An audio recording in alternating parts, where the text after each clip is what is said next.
Tonight, Question Time is in Scotland for the first time since the SNP came off the rails in such spectacular fashion. Following Nicola Sturgeon's resignation and the arrests of high-profile SNP officials in the course of a police investigation into the party's finances, the audience here in Fort William want to know what it all means for Scotland and for the UK. We're here in the Western Highlands, in the foothills of the UK's highest mountain, Ben Nevis.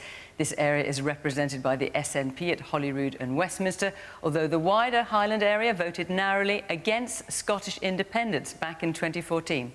Our audience also want to talk about how should we fill our job vacancies, train our own or with more immigration? And also, is the cost of living crisis a cost of greed crisis? Welcome to Question Time.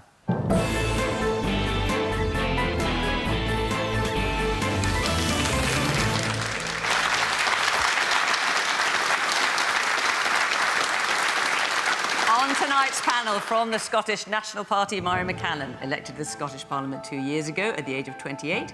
She was immediately given a government job, having been an advisor to Nicola Sturgeon. She's now Cabinet Secretary for Net Zero. Malcolm Offord is a minister in the UK Scotland office, who also serves in the Department of Business and Trade. After 25 years in the City of London, he returned to Scotland and was made a life peer by Boris Johnson 2 years ago. Jackie Baillie is Deputy Leader of Labour in Scotland and has been a member of the Scottish Parliament since 1999. She was a minister in the Labour-led Scottish Government over 20 years ago and has since held numerous shadow cabinet posts. Alex Salmond has twice led the SNP for a total of over 20 years and was First Minister of Scotland from 2007 until 2014, resigning after the loss of the independence referendum. Now out of Parliament and after a rather public falling out with Nicola Sturgeon, he leads the pro-independence Alba Party, which is just over 2 years old. It has yet to have an electoral breakthrough, but has 2 MPs who defected from the SNP. And the journalist and TV personality Nina Myskow was born in St Andrews to a Scottish mother. Having been the editor of Jackie magazine, she became a columnist for The Sun and the News of the World, and now commentates on current affairs for a variety of TV programmes.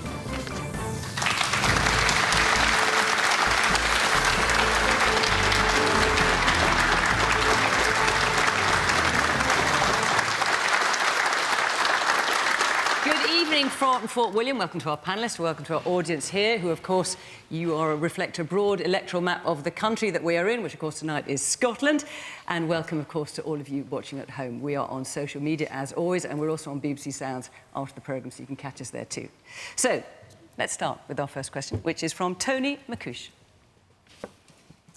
Are opposition parties being overly confident about the demise of the SNP without offering a credible alternative?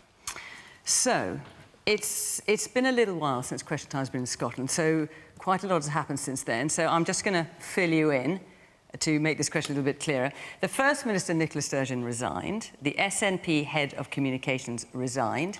The SNP Chief Executive, Peter Murrell, resigned, who also happens to be Nicola Sturgeon's husband. Then Mr Murrell was arrested. Many of you remember the image of the police tent erected in the front garden of their home. The SNP Treasurer was also arrested. He then resigned. Both men have been released without charge, but a police investigation into the SNP's finances and a luxury motorhome continues. The SNP President says it's the biggest crisis the party's ever faced. Nicola Sturgeon says it's beyond her worst nightmares. Mairi. Well, I think, yes, the risk of the SNP is being overblown. Fiona, you know, you've... What about everything I've just said? Well, no, I was going to say you've quite fairly taken us through a list of events there, but first of all, there has been no conclusion to any of that, and that's about as far as I can go in commenting on it, because it's a live case, and of course, doing otherwise could risk constituting contempt of court. But the point nonetheless, it's been a spectacular series of events since Nicola Sturgeon resigned. And it's clearly not a good look. There certainly has been activity, there's certainly been media attention to that. But I strongly believe that the people of Scotland, who in 2007, when we first came to government, that was the first time in 300 years that the people of Scotland had elected a government that was serving their interests first and foremost, not having strings pulled from a London party. And we have been trusted to do so in the 15 and 16 years since then. Certainly, there is a great deal of activity ongoing in the media, but we are focused on continuing to deliver for the people of Scotland. Certainly, locally, in my area, I'm seeing a lot of support. I'm seeing people coming back to the party. And I think the bottom line is that your approval ratings are dropping in the polls, though.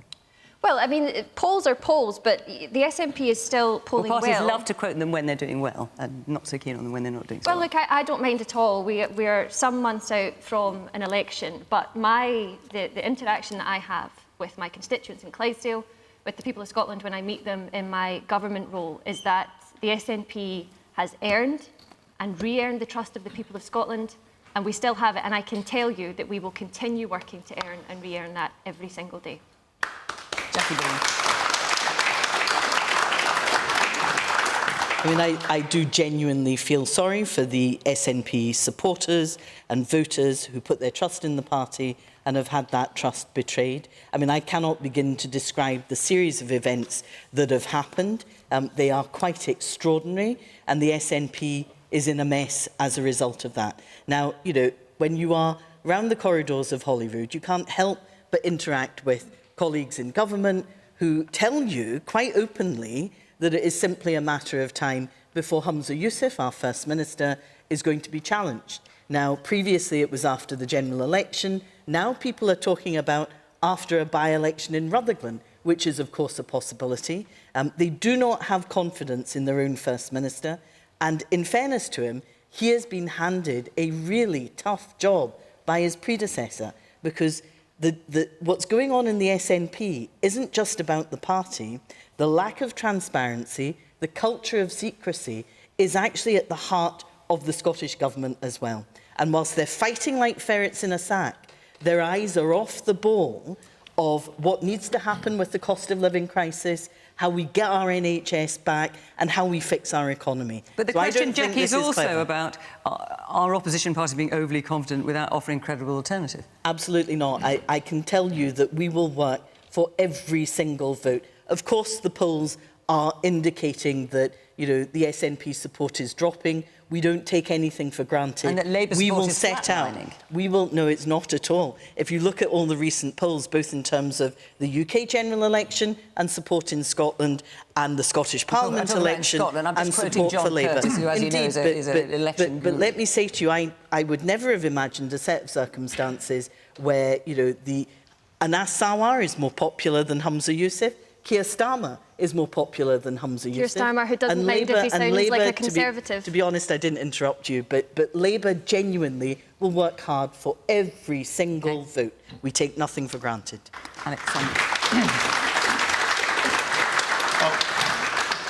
Tony's question was, were the opposition parties being arrogant or complacent in assuming that the SNP would be inevitably, you know, go down in flames? And yes, they are. I mean, the reason for that are a number of things. Firstly, that SNP support is deeply embedded in Scotland. It's been built up over generations, and particularly since 2007, as Mairi rightly says, the SNP did lots and lots of good things in government. And therefore, there's a tolerance factor to the difficulties that the SNP are having at the present moment. Mairi's drawn the short straw tonight. It was a very difficult position to defend. Is that how it feels to you, Mairi? No, not at all. I'm very proud to be here as an SNP representative. And you've done a good job in defending the position. That's the point I was making. But you'd underrate the strength of support. Secondly, there's two reasons why the SNP came to preeminence in Scots politics. One was what the SNP was doing, and the other thing was what Labour and Tory weren't doing. And judging these two options, the people of Scotland have put their trust in the SNP over a long period. But the fundamental reason for the Unionist parties not to be complacent is that while the SNP is having its difficulties and the support has been declining, support for independence isn't declining. Support for independence is near 50%. You know, exact opposite of where we were 10 years ago, when support for the SNP was at 50%, but support for independence was below 30%. Now it's exactly the opposite. Support for the SNP is in the 30s, support for independence is high. So I think that the fundamental reason that the Unionist parties are complacent is they underrate the strength and resonance of the desire of people in Scotland for independence. That's the reason that they're complacent. Well, before I come to the rest of you, I'll just hear a bit more from our audience then. So, yes, the woman here in the yellow cardigan. It was just to say, Mairi was saying about how with the SNP that their support is remaining and it's not being lost. Well, I have to disagree with that, and I know a lot of people are in the same situation. I voted yes for independence. I've always voted for SNP, but after the results of what happened, my trust is just completely broken, and the same with any party. If I'm honest, I couldn't pick a party now to vote for because I don't trust any single one of them. With everything that happened during COVID, you know, down at, I don't need to explain what happened, but with that, and then obviously with this, I have no trust in any political parties at all. So, I'm sorry you feel that way. I really was just referring to my local situation in Clydesdale, but I really am sorry that you feel that way, and you're exactly the type of person who I would personally want to engage with to find out what matters to you and to see how we can rise to that challenge. Right. The woman there in the glasses. I've been following Scottish politics since 2014 when I took an interest in the referendum. I have yet to see the Tories or the Labour Party actually speak properly for the people of Scotland. All I see is what they've been told from London. If you want to get the people of Scotland to vote for you, speak to us, talk to us, listen to what we're saying. At the moment, you're not listening, and as a result, I will personally never vote Labour ever again. And I voted for you until the referendum. OK. I'll give you a chance to answer that in a minute. Yes, the man here. Isn't the problem the fact that because so many people vote on nationalist or unionist lines that it's very difficult actually at elections to hold any one party to account over their views on other issues like that are so important, like infrastructure, particularly around here, and because people are voting SNP if they're independents, Conservative, Labour, Lib Dem, whoever else if they're unionists, and it's just trench warfare between those two, and it's important to get through on any other issue, impossible to get through on any other issues. OK. Can I come in? No, can I let the rest of the panel answer? No one's going to get a chance. Malcolm, trench warfare, and talk to the people of Scotland rather than just what you're saying, madam, which is just basically repeating what you're hearing from Westminster. Well, just to deal with the SNP, first of all, the SNP have been a phenomenal campaigning party. They've won 8 elections in a row. If you think about the numbers, there's 4.3 million voters in Scotland, and in the 2014 referendum, they got 1.6 million votes. And in the 8 elections since then, they've had 1.3, 1.4 million votes. So basically about a third of the electorate are die-hard SNP supporters. And they must be very disappointed with what's happened, because if you look now, back over 15 years from when Alex Salmond first became First Minister through to Nicola Sturgeon, if you said at the start of that you're going to have 15 years and you have an opportunity to transform Scotland and make Scotland the most prosperous part of the UK and the fairest part of the UK, and where we've ended up now, where that has not actually happened, I think they would be very disappointed. And from a UK government point of view, we believe that Scotland can and should be certainly the most prosperous part of the UK outside of London, and has all the tools to do that. The devolution settlement is the most generous devolution settlement of any world system. You go look in the German system, look in the US system, look at any other, whether it's a federal system or whether it's a unitary system we have here. And what do you make of David Frost, Lord Frost, who's saying he'd actually quite like to become an MP if he's given the chance, saying actually devolution's gone too far, we need to be rolling back? Well, I don't know if David Frost's been to Scotland personally. I don't know. I don't know if that's the case, but I live in Scotland and I know what actually goes on here. And I think we have a fantastic opportunity to grow a 21st century Scotland which is prosperous and fair. And we have all the tools to do that. The key tools that we need, like a strong currency, like a strong treasury, like free borders, the ability to trade internationally, the strength of being together in one country. We have all of that, and we can make, and within the UK, we can make Scotland a powerhouse if we can get working. If the UK government, the Scottish government work together, we can turbocharge Scotland. Nina. I obviously don't wander the corridors of Holyrood at all. I mean, I live in London, but I do obviously have an enormous interest in Scotland. And I look at what's happened, and it's just so disappointing. It's a mess. I mean, in old Scottish Parliament, it's gone from a stushy to a burach. I mean, it's really... Do you want to translate for anyone who's not from around here? A stushy is a bit of a problem. No, I know what it is, but I'm just saying, being from right south of the border. But a burach is an absolute catastrophe. I'm disappointed because I looked at Nicola Sturgeon, and for somebody of my generation, any woman who reaches a position of power is to be applauded. You know, she broke through. It takes a lot, even in this day and age, for women to break through. And I was, you know, proud of that. And also during the pandemic, I don't know what problems you had here or what things went wrong, but I know that Nicola Sturgeon stood up on her hind legs every day and talked to the people of Scotland, whereas we were stuck with Boris Johnson. And I envied you for that. Mm-hmm. And things were moving forwards. And now it's completely shattered. And that I think there is an enormous hole there. And it's almost unseemly the way people are rushing to try and fill it, you know? Oh, no, we were here all along, we'll do it for you. Well, you could have voted for before. I don't know how you solve this. I really don't know how you do. I mean, the trouble is, I tend to agree with Billy Connolly's, and with no ill respect to my fellow panellists, but he always said that the desire to be a politician should preclude you from ever being one.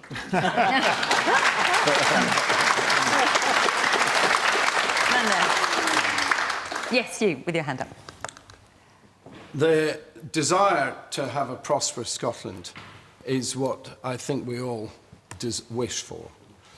And the nationalist government at the moment does appear to stifle some of those ambitions. And I will give you one example, and that is, in a national market, it is better that we in Scotland, when we make things, can sell them easily across the borders of our country. And recently, there was an initiative called the DRS scheme, which meant that anybody in Scotland making anything in bottles or cans, particularly in bottles, would not be able to sell it south of the border without having to pay a tax, an extra tax. Now, that is a barrier to trade. That means that me, as a man making things, is anxious about how I want to build my business, because I fear that the Scottish Government's going to turn on me left and right with new initiatives that are actually going to prevent me from growing my business, employing people, and improving local skills. And what you're referring to is a bottle return scheme, which was mooted here and I think has pretty much been shelved for the time being. Oh, no. Was it not? No, not been shelved. Very much awaiting our Internal Market Act exemption from the UK Government so we can plough ahead. Right. But yeah, no, just on that, I mean, Hang on a second, because it's been delayed. It's definitely been delayed. Yeah. Oh, yeah, there's been delayed, and we've responded to some of the concerns from business, and we've changed some of the regulations to respond to some of that. OK, so more generally, to his point, what you don't want is more borders, more tariffs, more difficulties in the way of the free flow of trade. That's what you're saying. I don't. Yes. Yeah, and I can completely understand. These are the complex issues that, as a nation and as a polity, we have to be willing to take on and debate and discuss, because, you know, I believe that Scotland's future is best served as an independent nation, and questions like trade and how we will do it are part of that. I don't think anyone is suggesting that we wouldn't trade with our closest partners in the rest of the UK after independence. And in the meantime, what is that route to independence now, Mary? Because when Nicola Sturgeon was still First Minister, she talked about the next general election being de facto referendum. Mm-hmm. Hamza Yousaf, who is now First Minister, is saying he's not wedded to that idea. Yeah. Yeah. So what is the strategy? Yeah, so just I'll come on to that, Fiona, but I just wanted to say the anomaly now is that because of Brexit, we can't trade as freely as we did with 27 other countries across the European Union. So there are barriers to trade with being part of the UK as well. But as regards the route to independence, Well, the party strategy is what I'm... The party strategy is, well, the Section 30 order is the gold standard. I want independence. I want us to get it. I don't want us to spend the next 20 years wrangling over its legal recognition. So when you say Section 30 order, what you're talking about is for the Scottish people to be given permission to have the referendum, for the Scottish Parliament to be able to have that. As we did the UK previously under the Edinburgh Agreement, for the UK to acknowledge that the people of Scotland have voted for a majority of MSPs who've promised to deliver an independence referendum. They should recognise the democratic will of the people of Scotland and undertake that exchange of powers so that we can have that gold standard referendum and put it to the people. And given that the UK government's basically said you're not going to get that. What is the strategy? Well, I don't accept that. If it's not a de facto referendum, what is it? I don't accept that we just perpetually continue in a UK state that doesn't recognise democracy. That is completely unsustainable. But in so the what meantime... are you going to do? I understand that's your position, but what's the strategy? In the meantime, my party has a job to do to get support for independence up beyond 50%, up to 55, 60%, because at that point, the democracy denial that we're experiencing from the UK government, I think, has to collapse. Otherwise, the truth is that this is no longer a union of equals, and actually Scotland is being held in this union against their democratic will. You want to come in? I was just thinking when Malcolm was speaking, he said he didn't know if Lord Frost, his colleague, had ever been to Scotland. Well, I don't know either, but he's certainly done a lot of damage to Scotland because he was the chief negotiator of Brexit, which has severely damaged the Scottish economy and the economy across these islands. Now, in terms of... But the man there in the audience is worried that independence would also damage Scotland and damage trade. No, the man there was, if I understood him correctly, was talking about the bottle return scheme.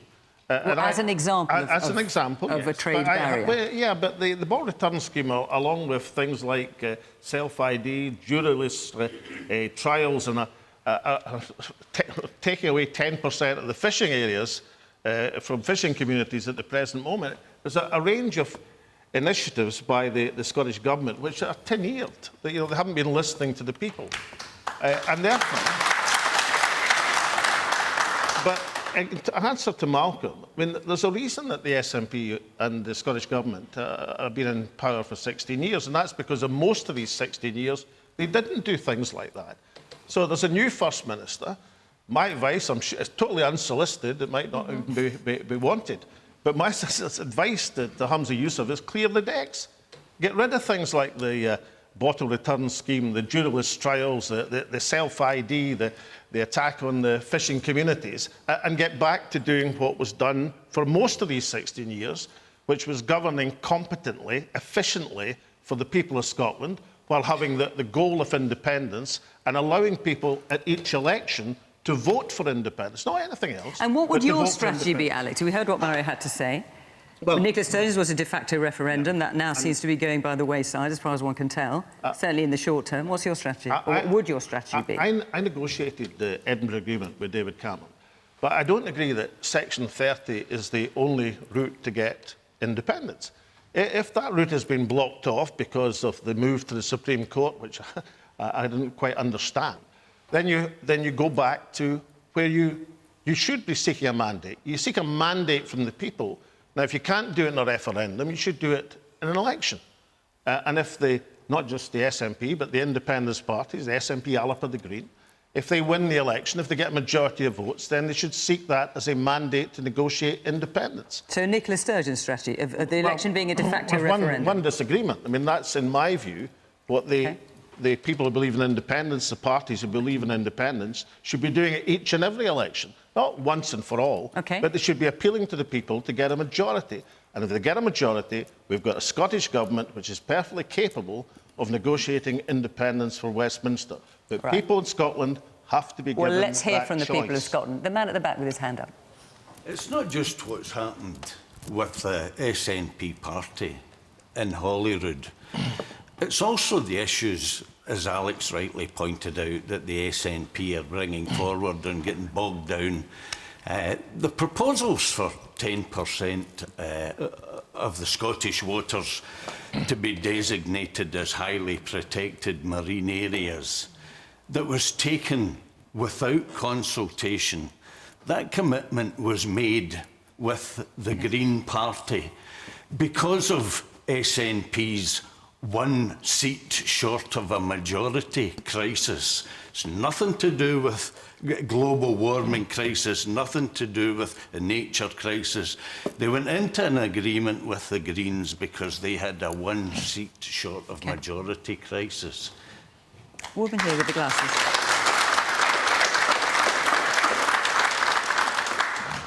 So I used to be an SNP voter, and it's not because of this that I've decided not to vote for them. I've decided because something that's personal to me, my MP won't support and help me raise awareness for and make changes for.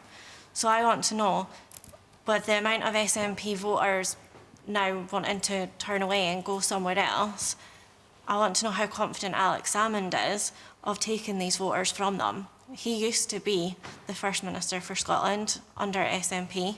You've now set up your own party. So how confident are you that these voters will then turn to you? Well, I should say it's not my party, but it's got 7,500 members now. It's heading to become the third biggest party in Scotland by membership in the next few weeks. So there's a lot of people behind it. But it has been tested at 2 elections and got nowhere, and the two MPs it has are defected. Well, it took the SNP, if I remember right, 11 years to win their first election, then another 20 years to win one after that. So, starting new parties takes time because you have to explain your position to people.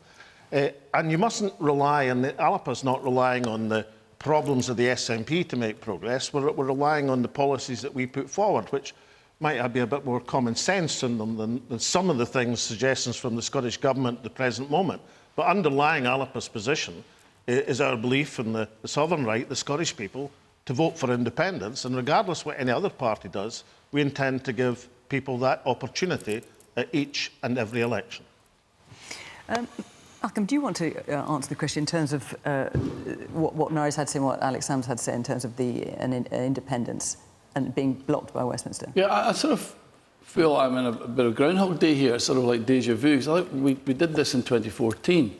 And, at that time, you think back to, there was consensus across Westminster and Holyrood that we should test this question.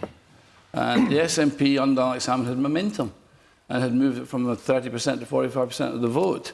The oil price back then was 115. That was when the SNP did like oil. There was Tory government in London. Alec managed to get the yes question on a yes or no, which we wouldn't do again. And he managed to get it done under EU electoral rules rather than UK electoral rules, which Malcolm, meant that... How are you deciding the referendum question? Just as a matter of interest, if there were a referendum. Hang on. So all of that was set out. All of that was in favour of the SNP. And let me just remind you of the score. 2 million, first of all, 3.6 million Scots voted, 84% turnout, the highest turnout in any election in the G20, except in Australia, where it's compulsory to vote. 2 million Scots voted to stay in the UK. 1.6 million voted to leave. We know all this, and also we know what many Scots say, which is the situation has changed because of Brexit. It was decisive. It was decisive. In the Brexit vote, 1 million Scots less voted. 2.6 million Scots voted in the EU referendum. That's 1 million less in the UK. So that tells you that to the Scots of the two unions, the UK was 1 million more people cared about the UK than the EU. And in the EU vote, 1.6 million Scots voted to stay in the EU, which is trumped by 2 million. I think you might be losing your audience here, Malcolm, in the politest possible way. The numbers. The point is. What is the point? The point is the Scots have voted to stay in the UK. It was a once-in-a-lifetime promise given by once-in-a-generation promise given by Alex Salmond, and there is no momentum and no desire amongst the Scottish people to have another divisive referendum. But there's zillions of people vote one way, zillions of people vote the other way. But democracy is not a once and for all thing. People are entitled when circumstances change, if they want to change their mind, and they're certainly entitled when they vote for it to get the opportunity, the democratic opportunity to vote for independence. Jackie, let me come back to you. I just wonder if you'd answer the point made by the woman there in the glasses about how you were saying neither the Scottish Conservatives or Scottish Labour are talking to you as far as you're concerned, because basically you feel that you're taking your orders from Westminster. Let me genuinely say to you, I go canvassing every weekend. You give me your address, I'll come to your door and we can have that conversation. She's saying she doesn't want that, but there you go. But I do, and I think it's important to listen to people and to speak to people. And let me tell you what they're saying to me. That there is not a majority, certainly in my area, that are in favour of independence. Neither is there a majority in favour of the status quo. But what I see day in, day out is people asking for change. People in my area stuck on an NHS waiting list. 1 in 7 Scots stuck on a waiting list. But that, in fairness, Jackie, that's not the point she was making. Tell me if I'm paraphrasing you wrong. The point you were making was you feel that what you're not doing is talking to Scottish people about the things that matter to them, but you're just parroting what comes from Westminster. Is that a fair paraphrase? But I am actually telling you what I'm hearing on the doorsteps in Scotland. And it is about a cost of living crisis. It's people struggling with energy bills. They're talking about food prices going up in their supermarket. These are the things people are raising with me. And let me say as gently as I can, you know, to both Alex Salmond and to Mairi, because currently polls are predicting that the SNP will lose seats at the general election. There are also, in fairness to Alex Salmond, there were 1,000 councillors elected in 2021, not one of them from Alba, not one. So at key electoral tests, I've no doubt SNP members are moving over to Alba, but SNP voters aren't doing the same, because the real test at this general election is who can replace the Conservatives. You don't need to protest with the SNP, because that will not remove the Conservatives. You can actually vote for Labour, get a Labour government, and kick the Tories out. And I think Kirsty Blackman... So you're saying vote for Labour even if you don't really want them, but just as a way of getting the Tories out? To be honest, what I'm hearing on the doorstep is people do not want to see a Conservative government any longer. And yet, right? let me just say, Kirsty Blackman, you're a former SNP deputy leader, and Mairi Black, a current SNP deputy leader, have said on TV that they would do all they can to bring down a Labour government. That's let the cat out the bag. It suits them better to have the Tories, to have continuing... Okay. All right. No, I'm going to... Wait a minute. People... We've been speaking for half an hour on this, so no, I'm afraid not, because otherwise I'm not going to get any of the other questions in. And the thing is, the questions that we select for this programme are dictated by you and where your interest lies. And we did have a lot of questions about that. We have many about the other topics I'm going to come to. So forgive me, Alex, I'm going to stop it here. Before I do, I just want to tell you that next week Question Time is in Gravesend in Kent, and the week after we're in Leicester. So if you want to come and be part of the audience, it's fun, isn't it? Come and add your 2 penneth. Go to the Question Time website, the address is on the screen, and follow the instructions there. Right, let's take one of these other questions that I know you want to talk about, from Anne Dalgatti. There you are. With the lack of EU nationals, will the country's hospitality and fruit-picking sector be able to survive another year? Right, so this week we had down in London, we had the Home Secretary saying there was no good reason why the UK couldn't train up enough fruit pickers, amongst other things, and we don't need to bring more, increase immigration or bring more people in. Then the very next day we had the Prime Minister saying, oh, actually, let's have another 10,000 extra visas for exactly those people. So who's in charge, Malcolm?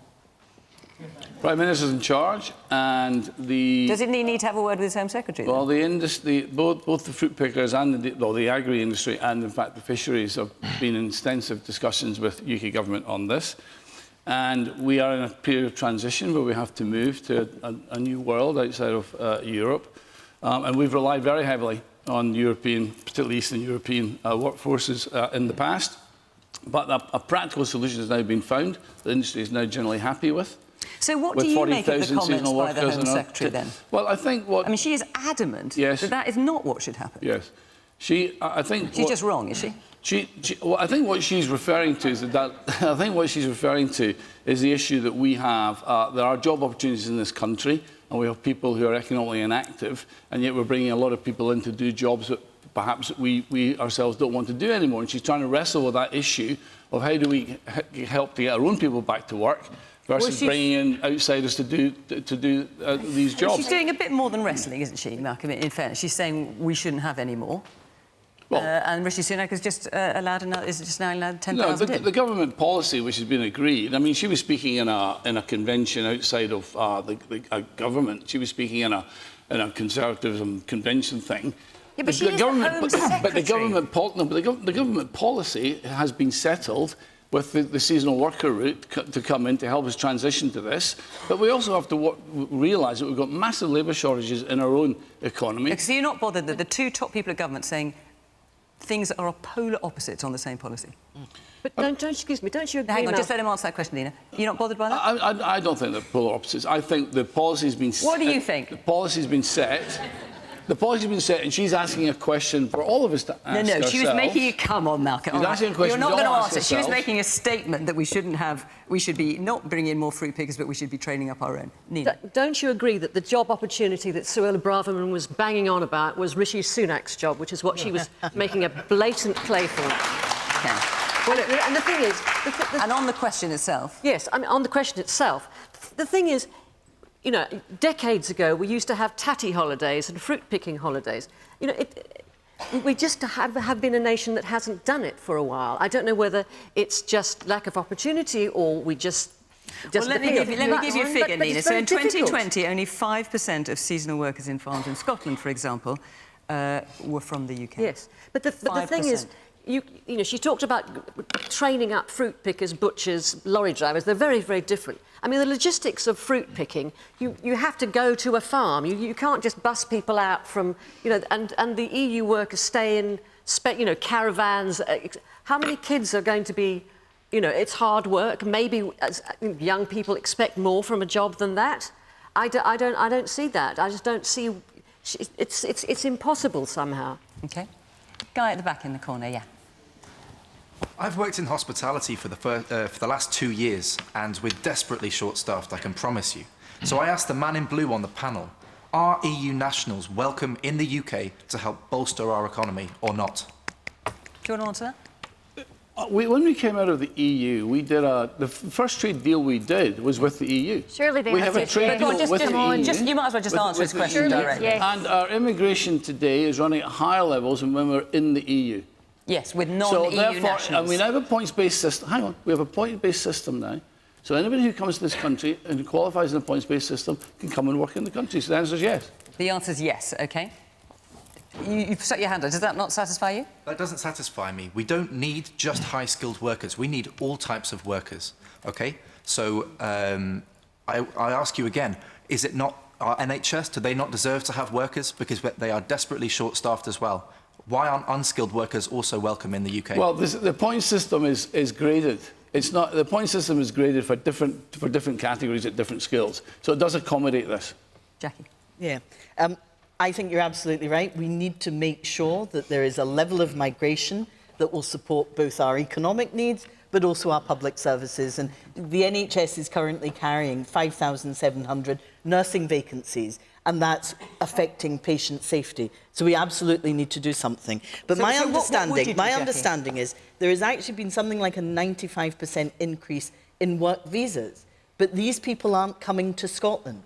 And we need to look at why that is. Now, certainly in the Labour government previously, we had a Fresh Talent initiative. It was about encouraging people to stay in Scotland, to make their life in Scotland, and to work here. We need to look at approaches like that to ensure that we have people in the country to suit our economic needs, but also to help with our public services. And would you increase the number of visas that are given out for people to come and fruit work in farms or in hospitality? I think clearly the number has increased substantially. I do think we need to take it further, but it is about directing people to the right parts of the country. They are simply not coming to Scotland, and we need to understand why that is. OK, let's hear a bit more from our audience before I go around the panel. Yes, woman there in the stripy T-shirt. I think one of the reasons that they're not coming to this part of the Scotland is because the infrastructure and the logistics, like you said, is just impossible. I live in Ardnam Merkin, which is just over the water, and our ferry over the Corran Narrows has been broken for several weeks now. We took a 92-mile detour to be here tonight. 92 miles, and that is the only way we have to get across the water. So it's all first very of all, well. Thank you very much. A pleasure to be here. And I have to say, thank you. The ferry not been working? The ferry was off since before Easter. We only had a temporary ferry at the time. It was a smaller vessel, and it's not. We don't know when it's going to come back. But these are the problems that the Highlands especially are facing. It is not just our ferry, which impacts us massively. There's been problems with all sorts of different ferries and infrastructure. It really needs looking at because we depend on hospitality, we depend on workers, we depend on all of this, and we've just not got any support. We're not hearing anything from our MSPs, our MPs, or anything. Nothing is being done, and it needs sorting. Okay. What are the glasses? Yes. What to ask is how much unemployment people have we got, so why do we need incomers? You've got high unemployment if you're not. Well, what we have is in the UK, we have a million... What about Scotland? I'll come to Scotland. It's because it's 10%, it's about exactly the same numbers. It's about 1.2 million job vacancies and 1 million unemployed looking for work. And in Scotland, it's about 120,000 to 100,000, so it's the same number. But we have 20% of our working population economically inactive, a third of whom are on long-term sick. and many of whom are carers. They'll also include students, there'll be early retirers. And we know by talking to that cohort that a lot of them would like to get back to work. They feel they've lost their way, they haven't got a pathway back to work. And I believe we should have a responsibility to try and help them to get back to work, because that's 20% of our working population. How many people leave school and just sign on? How many people leave school and just sign on? How many people do? Well, does anyone know that figure? I have to say I don't. Alison, I don't believe it's that many people, to be honest. So, well, let's deal with the substance of the question. Thank you for your point. With the lack of EU nationals, will the country's hospitality and fruit-picking sectors be able to survive another year? And we know that the National Farmer Union, for example, has been complaining about not having enough workers and fruit and vegetables rotting in the field. Alex? Well, I agree with Nina that the Home Secretary's speech, whether it be to an American think tank, whether it be on the moon, Malcolm, it was a job application to be a future Tory Prime Minister. That's what she was about, because the Tory party are fixated on immigration. They want to fight the election on immigration. But the reality is, not just for the agricultural sector, not just for fruit pickers. I was very struck, incidentally. She said that we should train people up to be berry pickers. Now, one of my first jobs was picking berries. I don't remember much training involved. I mean, it was quite simple. You just picked them off the raspberry bushes. But the larger point is this, that the exit from the single market and from free movement has made every family in this hall tonight £2,000 a year worse off. £2,000 a year. And when times are tough like they are just now, that's a huge amount of money for most families, the vast majority of families. And that's because the economy is smaller as a result of coming out of the single marketplace. And the economy is smaller as a result of labour shortages in key areas of the economy. And it's all very well to say, you know, well, Keir Starmer is going to come in and sort it out. But Keir Starmer won't commit himself to going back into the single market. He won't commit himself to freedom of movement because he's frightened of the Tory attack on immigration. And so when Jackie said earlier, people are desperate to get rid of a Tory government. Yes, I think they are. But why on earth would they then vote for Sir Keir Starmer to implement almost the same policies across a range? Well, it's not nonsense, Jackie. Nonsense. On Europe, where Labour should, you would think, be arguing to get as much back into the economic free market, the single market of 500 million people as possible, Labour won't commit to that because they're frightened of the Tory attack on immigration. And as a result, the two major parties at Westminster are going to be offering effectively no choice in the coming election. It's either going to be the Brexit with the Tories or Brexit with the Labour Party. And it is, Jackie, why Scotland needs to make its own choices with regard to its economy and its trade. Mairi. Yeah, just on the initial point, I worked quite closely in my previous job as Environment Minister with fishers, farmers, hospitality sector, and they were at their wits' end, not just about Brexit and what it ended up meaning for them all, but also their complete inability to communicate with the UK government and to have them listen about the needs that they had for seasonal workers and to respond to that. I'm afraid that Brexit has been probably the single greatest act of economic self-harm. The OBR, the UK government's own economic advisors, have said that the economic impact of it is twice that of the pandemic. And that's before we even get into what we've lost culturally.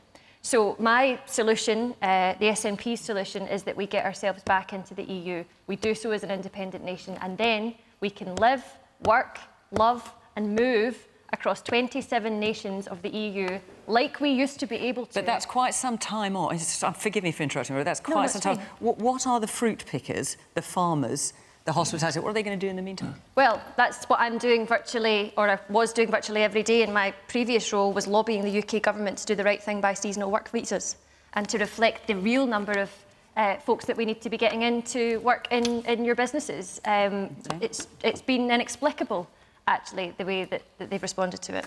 Jackie, do you want to just answer Alex Salmond's point about basically if you're voting for Labour, you might as well vote for the Conservatives, because frankly, you're going to get the same when it comes to immigration and Brexit. But that's an extraordinary proposition, and I have to say it's one I reject, because if you contrast what the Tories are about, right, and go back to 4.5 million of COVID money to their cronies. No, but specifically, no, Jackie, wait a minute. Because if you want to get into all the different... They are intent we'll be here all night. But specifically on this question, which is about a lack of EU nationals and immigration, what's the difference between you and the Conservatives? There is a clear difference. The Tories have a toxic relationship with the EU. Labour want to repair that relationship. We need to do it for business, for people, to ensure that we are able to have decent trade relations with them. That's currently not the case because the Tories aren't interested in that. Will you take us back into the EU, Jackie? I have to say, you know, I campaigned for the European Union. I campaigned against Brexit. I voted against it.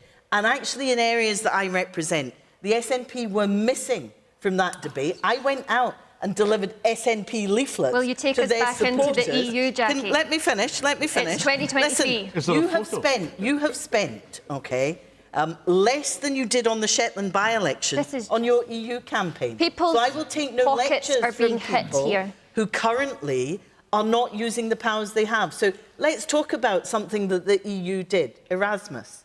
That impacted on a lot of young people. It gave them opportunities to travel. Wales have replicated Erasmus. The SNP have still not done that. We do not have a replacement for Erasmus. So I will not take lectures from people who, frankly, deliver the rhetoric to you about wanting to go back into the EU, but have no idea how they would do it, no plans to do it. There is a pragmatism about what we face just now. And what Labour would deliver is a much closer, better working relationship with the European Union. And more because EU that's what nationals we working need. in Scotland? Well, I would welcome EU nationals working in Scotland. Equally, I would welcome people from Scotland being able to work in the EU as well. Can I just say, I did Erasmus, and it was one of the most horizon-expanding experiences of my whole life, you know, coming from... So why haven't you done it? Why haven't you replaced it? Can I tell you this, what Jackie just 2026? described there about a closer relationship with the EU, this is the perpetual disappointment... No, but what about the Erasmus point? Because it's obviously great for you, and she's saying the SNP have not replicated it. It's the perpetual disappointment that we've come to know from Scottish Labour, and I just set out that our approach, the SNP's approach, and we're the only ones now defending Scotland's European future. On Erasmus it's an independent country, back in the EU, so you brought it up. and back in the Erasmus scheme. Right, so, and the reason why Scotland hasn't replicated it... Look, I'm sorry, we can try and put plasters over the disasters that the Tories and Labour have delivered for us. Instead, we will focus on the big picture, which is getting Scotland back into the EU. Okay. A quick word on trade, on Brexit. Just a very quick word on trade on Brexit. Within less than a minute, because I want Scotland's to move on. one of Scotland's most profitable sectors is food and drink. We are 25% of, sorry, actually a third now of UK exports. So if you think that we represent the population, we're at a third of UK exports. Last year there were 8 billion. That was up 20%. From the previous year is now 10% since we up on when we were in Europe. Okay. That's an industry. It doesn't seem to be food and drink seems to be trading very well, up 20%, record-breaking with or without Brexit. I don't see Brexit as in any way endangering our trade. There are other areas of trade which have not done so well, as you know. Let's take one more question from, because we've only got about 10 minutes left, believe it or not, from Mairi McAllan. Oh, there you are. Hi. So in the House of Commons this week, the SNP's Mairi Black was quoted saying that this is not a cost of living crisis, this is a cost of greed crisis. What are your thoughts on this quote? Mairi Black of the SNP, of course, was in the House of Commons on Tuesday, and she talked of profiteering during the pandemic. These are, I'm paraphrasing what she said, high supermarket prices and the large profits enjoyed by the energy companies. And she said that, therefore, this is not a cost of living crisis, it's a cost of greed crisis. Can I just ask, Mairi, how's it affecting you? Massively, especially with food shopping, just daily bills. Funnily enough, today I was speaking to my colleagues at work, and one of them is a single mother, and she lives at home with her son, and she says that her electricity bill has went up by over near enough £150 a month. Things like fuel. I mean, even if you just look in Fort William now, the cost of fuel here compared to other places is ridiculous. And we're thinking of that 92-mile round journey as well. Yeah. So it's really noticing it, and it's not just certain individuals; it's everybody is noticing it. Okay. So Jackie, let's kick off with you. I mean, obviously, you can and you will lament this being the party's position, the state that you think the country is now in as a result of the Conservative government or as a result of the SNP. What would Labour do? So we've been very clear about setting out a cost of living package to help people. For example, I know energy prices have gone sky high. We would have a windfall tax on the excess profits of the oil and gas companies who are making, huge profits at the moment. And that would put £1,400 into everybody's pocket because the cost of energy has just outstripped anything we know. I know in my local area, food prices have gone up enormously to the extent that, and I won't name the brand of butter, but it was security coded by the supermarket. I mean, that is just extraordinary. People are not able to afford the basics, so we need to do much, much more. We have set out plans, including, for example, at the moment, we know interest rates have gone up to 4.5%. Those on mortgages who perhaps are on fixed-term mortgages coming off them, they will struggle enormously.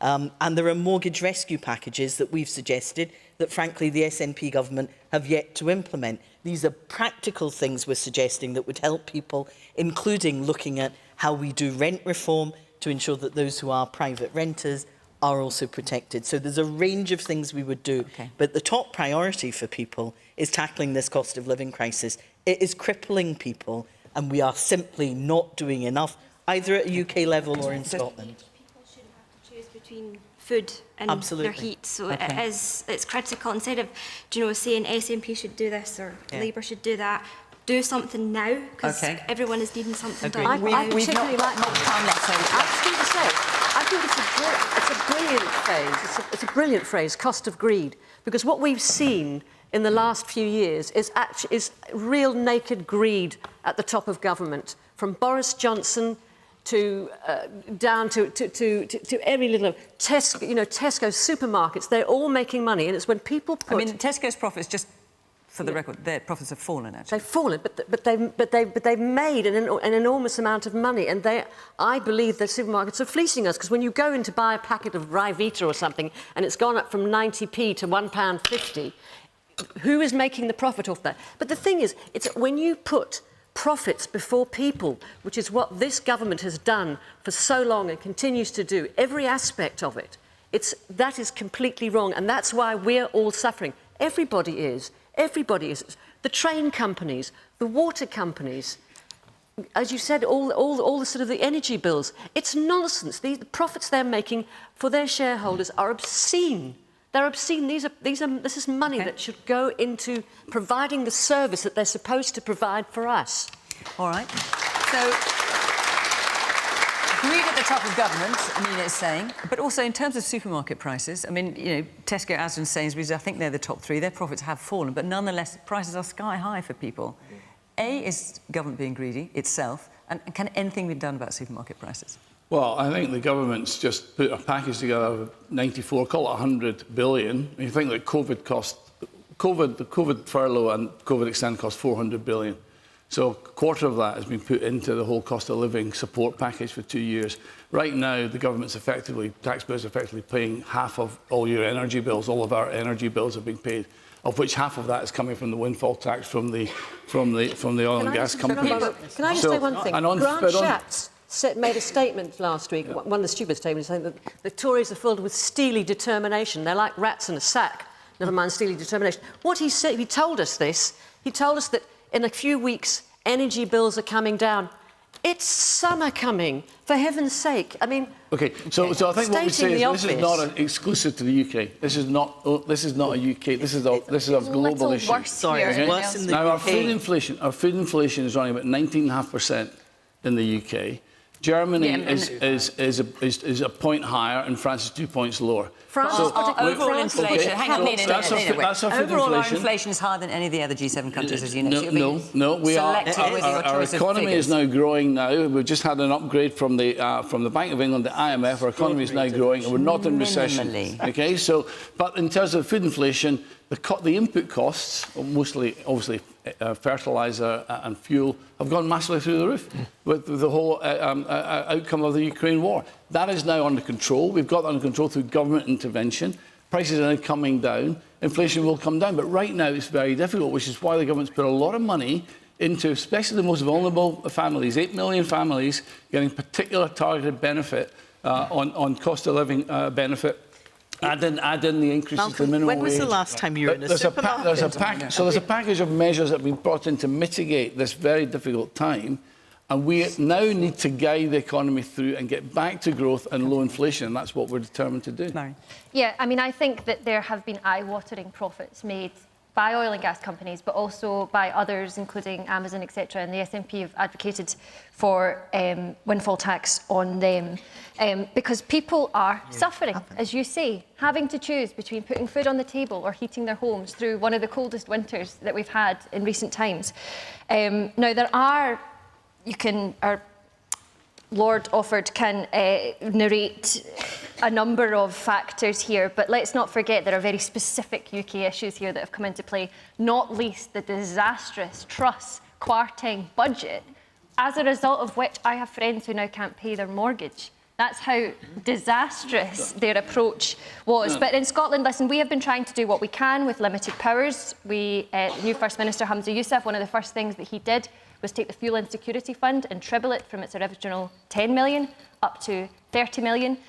We have been actually, dealing with cost of living in Scotland for years, however. We have 1,140 hours of funded childcare. We have the baby box. We have the largest provision of free school meals, primary 1 to 5. We're about to deliver 6 and 7 in the coming years. And allow me to mention it, the Scottish child payment. It was £10, we made it 20, it's now 25 into the pocket of eligible children every week. Busting poverty. People in the rest of the UK should be crying out for that. Alexander. Now, Malcolm said a minute ago that the UK economy was growing, yet in the last quarter it grew by 0.1%, which is the lowest measure of growth you can possibly get. So technically it's correct. But if he thinks that's a satisfactory performance, then he's living in cloud cuckoo land. Now, is it about greed? Well, I saw one statistic this week which indicates it might be. It was that the food prices in supermarkets have gone up by 13%. But for own brands, where people who are struggling have to go because they're cheaper, they've gone up 25%. Now, I don't see how that's explicable, and I think there should be an examination into that. And last the point I make is about energy prices. Ofgem prices your energy, your electricity, on the international price of gas. Now, the international price of gas has been going down, but the electricity prices haven't been going down. But in Scotland in particular, we generate 100% and more of our electricity from renewable sources. Now, I've been looking very closely. The price of wind hasn't gone up in the last year. The price of water hasn't gone up in the last year. So why has Ofgem let the price of electricity soar?